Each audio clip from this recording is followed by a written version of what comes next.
yeah, so you were at Melbourne for 26 years or so, wasn't it? 26 years, yeah. What, 2020 you stepped down there?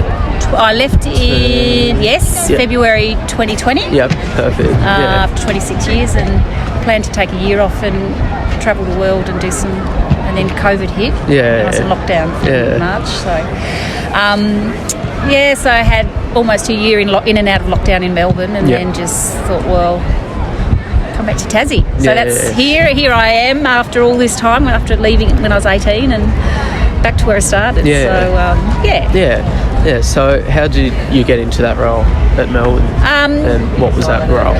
My initial role was football secretary, it was called. So I did all the admin for the footy staff, the coaches, looked after the players and the extended group of players, like networks and their families and girlfriends and things like that. So a lot of admin and operational work.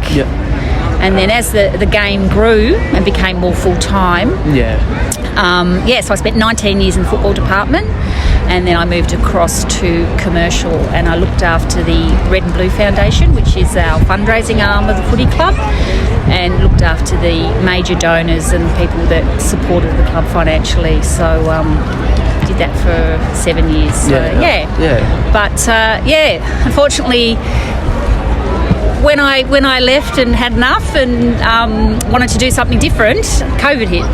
That sort of changes, a lot of people's, ability to do what they want to do and have to pivot and so on. So anyway, I've ended up back in Tassie working part-time for the Royal Flying Doctor Service. Nice. Yeah. So how did you get into that role? So what were sort of was it what you always wanted to do for your career? No. Start off with? So how did you I never wanted to work for an AFL club, or AFL, just became AFL back then in 1994, but my housemate at the time, living in Melbourne, had been at the footy club for 7 years, and she was leaving, and she said, you should apply for my job, and I said, no thanks. And I was temping at the time, so I was in between jobs and just doing part-time work, and she bullied me into going for an interview, which I did under duress. And they called me back for a second interview and offered me the job, and I'm like, oh, do I really want to do this? So I thought, why not?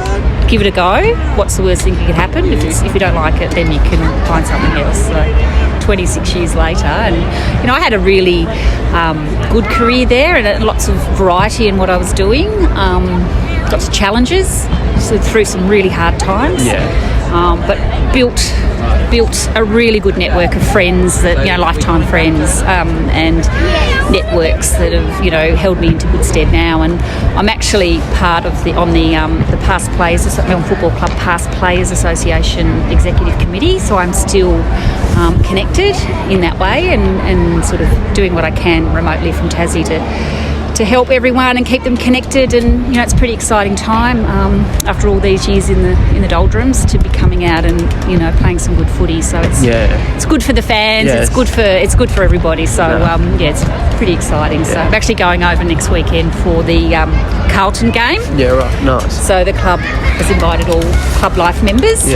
And so it's a pretty select group of people, and we'll be able to catch up and share some memories, and hopefully get ready for a really good final series this year. So definitely good after last year, after a while. And luckily, after all the things that happened, I actually got to go to the grand final. Right, So because I was living here, I could go to Perth, and all my mates in Melbourne couldn't go, so that was a bit bittersweet. But I thought, well, I need to go and I need to experience this, and to actually win it and get into the rooms after the game and hold the cup was pretty special. I've got a photo actually I should send to you. Oh, perfect. Thank you. So, footy clubs are like little communities.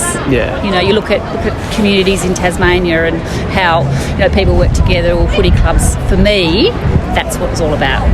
People helping each other with a common goal, and doing a lot of good work in the community as well. Perfect. All right. Well, thank you very much for your time, Jackie. No worries.